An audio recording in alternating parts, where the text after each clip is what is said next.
Saludos, buen día, bienvenidos a este Congreso de la Mañana.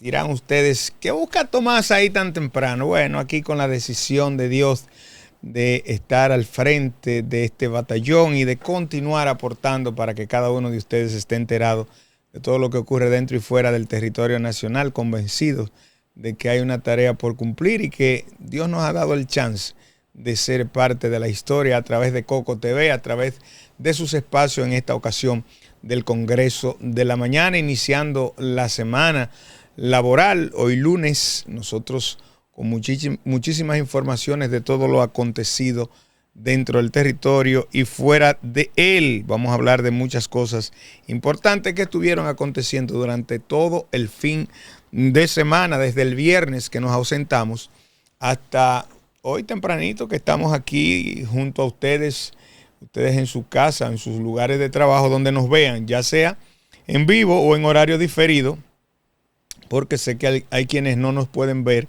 en el horario de la mañana y entonces ya luego de terminar las obligaciones, pues se disponen a ver qué ocurrió hoy en el Congreso. Aquí estamos nosotros con esa tarea y vamos a compartir una frase para dar inicio al espacio del día de hoy. El que no sabe lo que quiere, a veces pierde lo que tiene y a veces descubre que perdió exactamente lo que quería. Esa es una frase para que usted la interiorice y de alguna manera la practique. Piense bien qué tiene usted, qué necesita, luego usted se dará cuenta si es exactamente eso que tiene al lado y que probablemente no se haya dado cuenta en el momento. Así que piense bien, valore bien lo que tiene a su lado. Miren, este fin de semana, entrando de alguna manera en materia, el presidente de la República estuvo en varios lugares del país. Dentro de estos lugares estuvo en la provincia de Montecristi, inaugurando el tramo carretero que va de Villa Elisa a La Ensenada y Punta Rusia. Y entonces allí acudieron funcionarios, autoridades de la provincia y las delegaciones que siempre están pendientes, gente ligada al turismo y demás. Esta obra, anhelada por muchos años por las comunidades de la zona de Montecristi, va de alguna forma a dinamizar lo que ya tenía mucho dinamismo, porque hay que decirlo, esa zona para los norteños, para los que estamos en el norte de la isla, es atractiva por las playas, por la comida, por lo que ahí se da. Mucha gente que viene de Estados Unidos le gusta esta playa por la tranquilidad, por el tipo de oleaje, un oleaje pacífico, una playa que no tiene mucha profundidad en la parte de la orilla y entonces la gente la disfruta bastante de manera familiar, amistosa. Es un punto que, sin lugar a dudas, con la terminación de esta vía, pues va a mejorar la cantidad de personas que visitan ahí. Hace aproximadamente un año y algo, yo recuerdo que en un medio de comunicación se sirvió la información de que esa playa, de que esa vía ya estaba terminada y que se podía utilizar. Quien les habla, conjuntamente con unos amigos que llegaron al país, que vinieron a vacacionar, tomamos la decisión de ir a las playas mencionadas, Punta Rusia, La Ensenada, pero nos encontramos con que no estaba terminada en su totalidad y que había un tramo que de alguna manera hasta se tornaba peligroso. Pero partimos hacia allá porque escuchamos el anuncio en un medio de comunicación, repito, de que estaba listo. Pues ahora sí está listo el tramo carretero, ahora sí se puede ir a esa zona con precaución como siempre, pero con menor cuidado que el que íbamos anteriormente por lo peligroso que se tornaba la vía. Ahí están parte de las imágenes de esta autopista que va a servir, repito, para dinamizar esa zona, para aumentar la cantidad de personas que va a visitar esta zona turística y de alguna manera va a mejorar la condición de vida de quienes ahí habitan. Hay algo que decir con relación a la actividad, a la inauguración de la vía, y es lo siguiente. como en todo, siempre hay cosas que se ven y cosas que no se ven. En este caso, hay algo que no debió verse, pero que ha trascendido porque hoy día es muy difícil la discreción en estos casos. Y una diputada de esa zona, de alguna manera, llamó la atención por la forma en que se comportó. Una diputada del partido oficialista que trató de ingresar a una actividad que según ella le habían invitado, que era el corte de cinta. Pues los que hemos estado en actividades del presidente sabemos que hay zonas en las que la seguridad es más celosa que en otras. Entonces, ante esa realidad, lo que hay que tratar es de saber hasta dónde usted puede y hasta dónde no.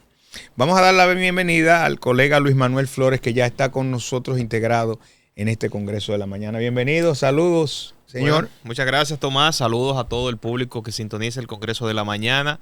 De verdad, un gran compromiso, un privilegio que la producción nos haya invitado a compartir en este espacio para hablar justamente de los temas que inquietan a la población y temas que para algunos podrían ser tan emotivos como el de una diputada, una legisladora envuelta en un tipo de escándalo que posiblemente usted lo ve de rutina, pero en los barrios, en nuestros entornos habituales. Pero cuando tú ves un legislador, tú percibes, y como de hecho debe de ser, una persona que está por encima del pensamiento común. Se supone que conoce el manejo del Estado. Y no por un asunto de dignidad humana, sino porque pasa por un sinnúmero de filtros, tiene preparaciones supone, el ciudadano de a pie, como se dice, no tiene acceso a eso, ¿verdad? Entonces, es una acción que no es la primera vez, se ha dado en otras ocasiones, se seguirá dando en el futuro, ojalá que con menos frecuencia, pero con el agravante de que ahora tenemos las redes sociales y cualquiera te está grabando, y provocado o no, teniendo razón o no, quien yo entiendo que ha tenido que perder aquí es la propia legisladora Fiordalisa, que es la representante de la parte oeste de Puerto Plata. Puerto Plata tiene 4 diputados, si no mal recuerdo. No ha habido aumento hace mucho tiempo, que tiene que ver con una relación demográfica y de representación. Pero en el caso de la diputada es la que representa toda esa parte oeste de Puerto Plata. Un electorado fundamental, porque estamos hablando de segmentos tan importantes como Luperón, La Isabela, El Mamey, etcétera, etcétera, etcétera. Y bueno, Tomás, definitivamente que la descripción es vergonzoso lo que pasó ahí con esta diputada. Ahora, eso no me lleva a mí a eximir en ocasiones, les digo, el fin de semana, señores, las informaciones vuelan a millón y posiblemente uno no se puede detener a estudiar a profundidad cada caso. Después la diputada vimos ayer, Tomás, que dio una declaración. Subió su versión. Que fue editado. Y hay que ver a qué ella se refiere con editado, porque ahí yo lo que pienso que pudo haber un corte, edición no. Un corte de cómo inició el problema, ¿verdad? Eso sí, yo le daría validez a ver cómo inició, quién agredió primero, y quizá entonces pusieron la parte que no le convenía a ella. Ella dice que fue edición, pero como dije, la que pierde de todas formas es ella, porque no se puso por encima de la situación, y es lo que debe de hacer un diputado. Mira, hay que hacer un señalamiento básico en esto. El manejo de las emociones es primordial en este tipo de actividades, y como tú señalas, todos conocemos cómo se manejan ese asunto, pero debe conocerlo de primera mano una persona ligada al Estado, porque está ejerciendo en la parte legislativa. A donde quiera que el presidente va, hay un cordón de seguridad muy estricto. Claro. Y está definido quiénes sí y quiénes no. Pero yo agrego algo más a esta situación. El presidente puede que la haya invitado a la inauguración, pero ella rompió con el protocolo probablemente y no estaba al momento en que se iba a generar el corte de cinta. Entonces, ¿qué ocurre en esa situación? Lo que tú dices es que quizás estaban tocando el himno en ese preciso momento que ella quería esperar. Exactamente. Y ella, por no esperar, por estar en la foto, andaba buscando la situación. Pero ella agredió a gente que sencilla y llanamente recibe órdenes. Ella pudo haber agotado algún tipo de gestión por otro lado, llamar a un compañero que estuviera cerca del presidente, mira, habla con el jefe de la seguridad, que estoy aquí, lo que fuera. Pero llegar a, de alguna manera, atropellar y maltratar físicamente a esta parte de la seguridad, que todavía en el video ella los está atropellando. Un moreno que estaba ahí como en forma un tanto despectiva, sí. Diga, los militares que estaban ahí, la seguridad que estaba ahí, no se refiere de manera peyorativa a gente que, repito, sencillamente estaba cumpliendo con su rol. A usted le tocaba como legisladora agotar otro proceso, pero no llegar al punto de dar este tipo de espectáculos que nada suman. Hay que decir algo, y eso lo manejamos algunos, no todos. El presidente tiene gente que de alguna manera han copado su paciencia y que no lo quiere muy cerca. Ay, y ella insistió. Ay, tocaste la tecla. Oye, la tecla ella es delicada. Ella insistió, Luis Manuel, que ella fue a gestionar para su gente. Y yo en ese momento dije, probablemente eso lo sabía el presidente, que era pedir que iba, y ya agotado de ese, asfixiado por ese asunto, la limitaron y la dejaron fuera. Ay, sí, eso que tú dices es bien interesante. Si nos vamos al estudio profundo de este caso, ¿verdad? Pero posiblemente ya mañana, como un tema mata a otro en esta época de la viralidad, eso no será tema, aunque sí quedará en el background de esa diputada, porque cada vez que se vayan al pasado de su carrera, su expediente, eso va a salir ahí. Pero, mira, perdón que te interrumpa, la condena de eso que tú señalas de las redes sociales es que no te perdona los desaciertos. No, porque te lo repite, te lo repite. De eso es que se trata, porque tú no puedes borrar lo que está ahí evidenciado. ¿Qué sucede? Fíjense cómo yo enlazo dos conceptos, el de la viralidad, la inmediatez. Te fuiste tendencia en un momento y te olvidaste. Pero entonces, el hecho de que tú te hayas ido viral y se haya olvidado el caso a los 2 días no significa que te retrotraigan ese caso en un proceso electoral. En una coyuntura. Pero verlo aquí. Y tú creías que eso estaba eliminado de la web y no es así. Yo digo que para los políticos nuestros aprender esa parte va a ser una tarea difícil. Lo que pasa es que aquí culturalmente la inteligencia emocional es una tarea pendiente. Culturalmente. Y eso hay que reconocerlo. Totalmente de acuerdo contigo. Eso no lo vamos a corregir ahora. Ni en 2 días. Eso es como un trabajo permanente, constante, con voluntad en el sistema escolar incluso. Mira, hay una práctica tan sencilla como que tú te tomes 2 bocanadas de aire y respire. Eso es elemental, señor, básico. Sí. Eso te evita a ti incurrir en una tragedia, eso te evita a ti muchísimas situaciones desagradables. Pero el conteo a lo interior también. Sí, el conteo de hasta 5, antes de tomar cualquier decisión. Y mira, que hay que decir que hubo un tiempo en que los medios de comunicación eran utilizados para esos fines y se hablaba de eso, cuente hasta 10 y cosas por el estilo, en una campaña que se llevó, no recuerdo si fue Salud Pública o quién fue, pero se dio hace muchos años y eso se descontinuó, pero como tú señalas, eso es cultural y eso hay que trabajar. Claro, no, porque es que imagínate tú, los legisladores son el reflejo de sus poblaciones. Esa conducta que tú ves ahí es la misma conducta explosiva del que te toca bocina y hace que tú te levantes enfurecido, le deja el bumper, entonces él se reacciona y viene entonces una agresión y viene lo que llamamos conflictos sociales. Así es. Pero esa conducta que tú ves de esa legisladora explosiva, agresiva, es la misma conducta que tú ves cuando en la clínica no te quieren dar la factura inmediatamente para que tú te vayas para tu casa. Entonces de paciencia no tenemos nada. No tenemos nada de paciencia. Entonces tú vas a una institución y tú ves una fila de 8 o 10 personas, sea en un banco, lo que sea, y tú lo primero que haces es que mira para la parte corporativa. Ya sabes en la oficina, ¿quién conozco? El primo mío que está aquí, designado como gerente. Déjame ver, para yo no tener que hacer esa fila. Ese es el reflejo, señores, de la sociedad. Y mira que tú destacaste algo importantísimo. Ella es una legisladora. Debe de estar por encima de la situación en todos los sentidos. Desde que se vio que ella estaba forcejeando con la seguridad. ¿Sabe quién se acercó ahí? Clarisa de Roche, pero se acercaron 2 o 3 funcionarios más porque identificaron que había alguien de relevancia y que por tanto ella pudo haber llamado, fulana, Clarisa, dile que estoy aquí. O sea, no era un asunto para que se saliera de control. Es lo que digo, ella debió hacer uso de los mecanismos que tiene como legislador para evitar eso. Tenemos las declaraciones de ella luego del incidente. Vamos a compartirla con la audiencia y vamos a comentar también lo que entendemos de esto. Bueno, debo en esta tarde esclarecer lo sucedido en Baja Bonico, Altamira. Bueno, yo fui invitada por el honorable señor presidente a la inauguración de una obra trascendental y muy importante en esta parte oeste de la provincia de Puerto Plata.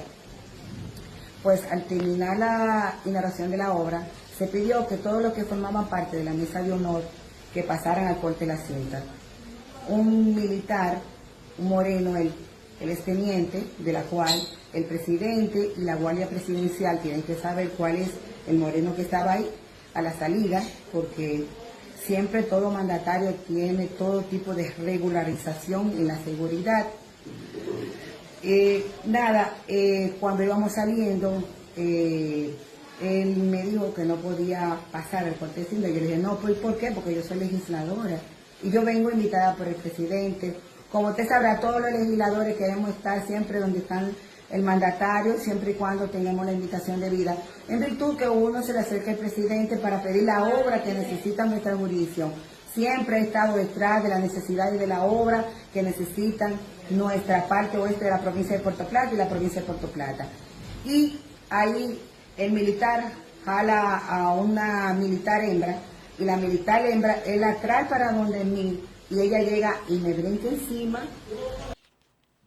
Bueno, ella dice que le trajeron la dama precisamente para que la agredieran. Ojalá que los militares pudieran hablar en algún momento, porque los militares no hablan. No van a hablar. Para tener un camino así de doble dirección y saber entonces de la Tenemos que sacar las conclusiones de las imágenes, necesariamente, porque ellos, obviamente, por sus funciones, no están llamados a dar declaraciones, aunque la otra dama está agredida y ella está señalando que tiene una marca por ahí. Dice, mire, me arañó.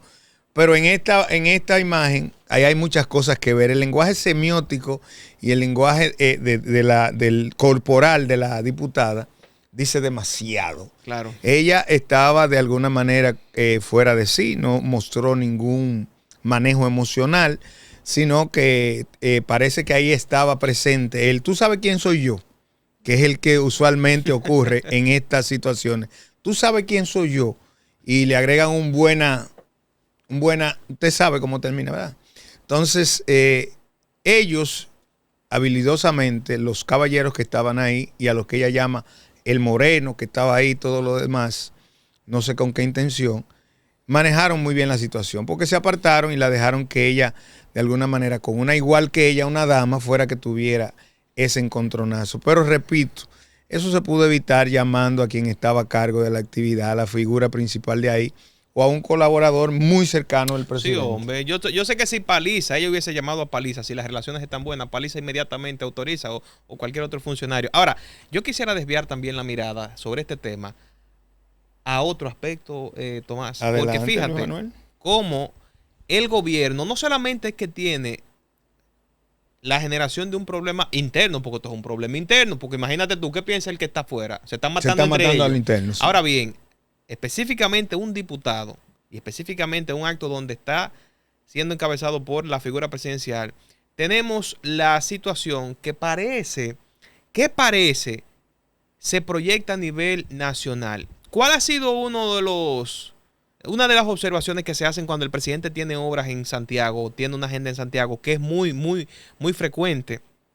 Los diputados del PRM no van a donde están las actividades del presidente. Los diputados de Santiago. Ajá. 18 diputados. ¿Cuánto tiene el PRM en Santiago ahora mismo? 12, 13 de los 18. No preciso la cifra. ¿Tiene más? Tiene más. Sí. Y es increíble cómo desde su primera gestión de gobierno, y ahora ese modelo ha seguido en la reelección, los diputados del PRM se han catalogado por no asistir o no han asistido, o las actividades del presidente no se caracterizan por tener la presencia de diputados, cosa que no pasaba en los últimos años de la gestión de Danilo Medina, y hago la comparación porque fue la gestión que yo empecé a trabajar. Son 15 en total ahora. Y fue donde tuve la oportunidad de dar cobertura a muchísimos cortes de cinta, a muchísimas visitas sorpresa.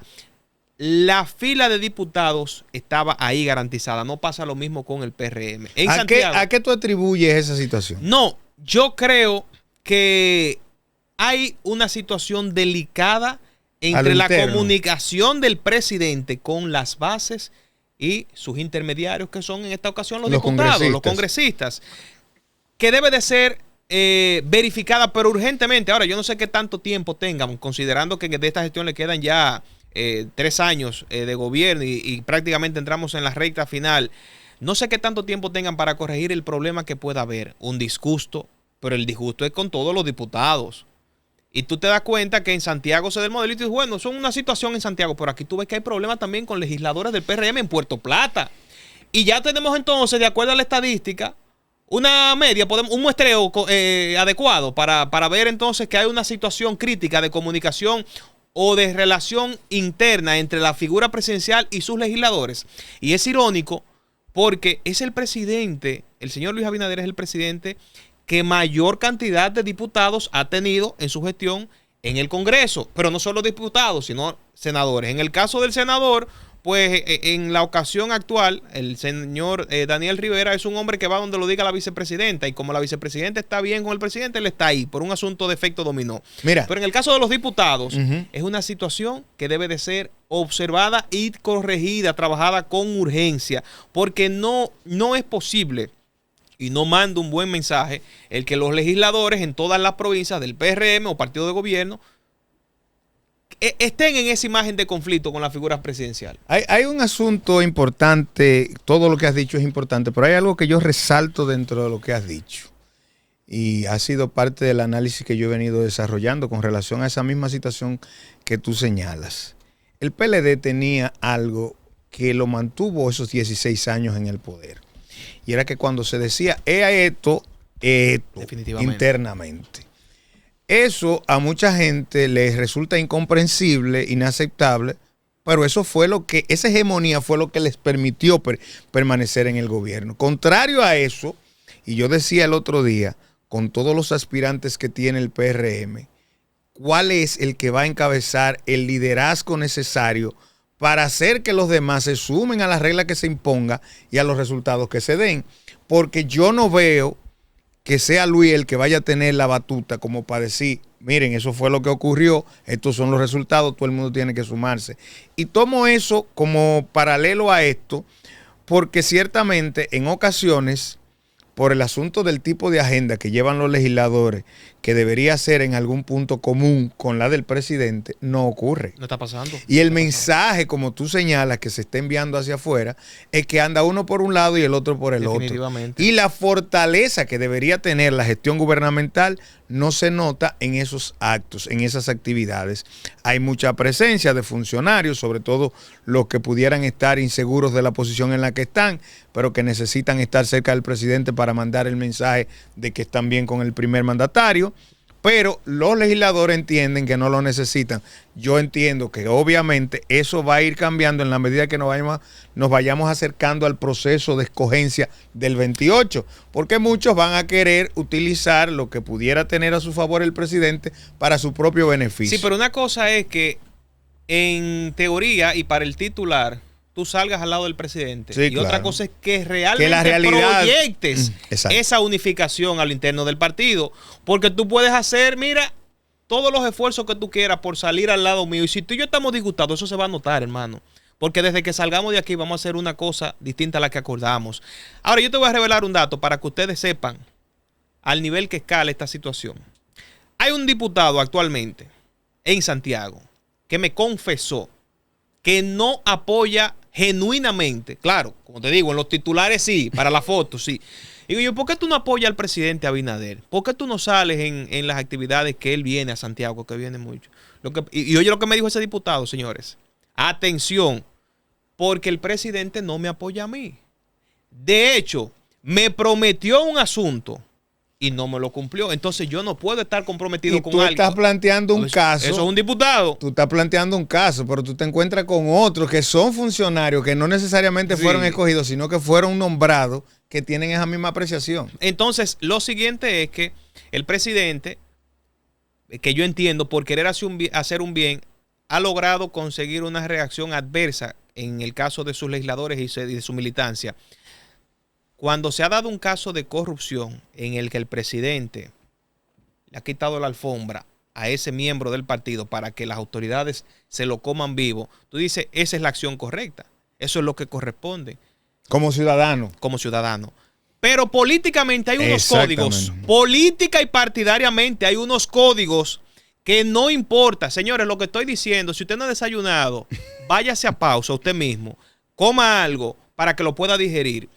Política y partidariamente hay unos códigos en los que no importa si tú estás procesado por narcotráfico, no importa si tú estás procesado por corrupción. Hay una forma incluso de entregarte gentilmente a la autoridad y no que se vea que yo te estoy despreciando sencillamente por un asunto de que hay una acusación o que hay un señalamiento público o que alguien en redes sociales le dio para decir, pero Tomás el diputado, Tomás de la Rosa, se robó tantos millones, pero el presidente sin averiguar, sin recibir un informe, te quita la alfombra y te entrega a las autoridades. No se ve un respaldo de la figura presidencial. Yo creo que básicamente... Y eso yo pienso que le ha creado también cierta situación. Ahí lo que ha primado es que el presidente se ha continuado manejando como el que no es el político, sino el empresario que de alguna manera se incurrió en la política, pero que no maneja esos términos. Eso en términos a mí lo que me importa está bien yo con los americanos y con el Ministerio Público, ya. Pero cuando tú lo miras en el caso de Hipólito Mejía, de Danilo Medina, que son políticos más pragmáticos, sí, manejan otro mismo lenguaje. Leonel Fernández. Manejan otro lenguaje. Para la sociedad, lo que hace Luis es conveniente. Yo creo que sí, porque había que hacer una diferencia entre lo que siempre existió. Claro. Ahora, políticamente eso le va a resultar conveniente. Ahí es donde va a quedar el tema. Como también va a quedar el tema de lo que he dicho en otras ocasiones. Nosotros vimos en los procesos del PLD que Partido Reformista, PRD, desaparecieron mientras ese partido estaba en el gobierno, porque todo el mundo quiere estar en el gobierno. Ahora vemos que mientras está el PRM, el PLD parece que se va a desaparecer porque todos los días sale alguien. Y yo digo, ¿qué tanto va a permanecer del sistema político actual cuando el partido al que tú perteneces no dure mucho tiempo para llegar al poder? Porque todo indica que la mayoría lo que quiere es estar en la nómina, no seguir un partido político, no preparar un proyecto de nación, a partir de aquí, no entonces, formar ideas. ¿Cuánta fuerza e importancia tendrán para los procesos electorales los famosos movimientos y agrupaciones políticas? Así es. Por eso bloquearon los asuntos de las candidaturas independientes. Claro. Porque el sistema está débil y si tú le sumas las candidaturas independientes, el colapso es inminente. Vamos a la pausa que ya la dirección está haciendo señas. Volvemos de inmediato.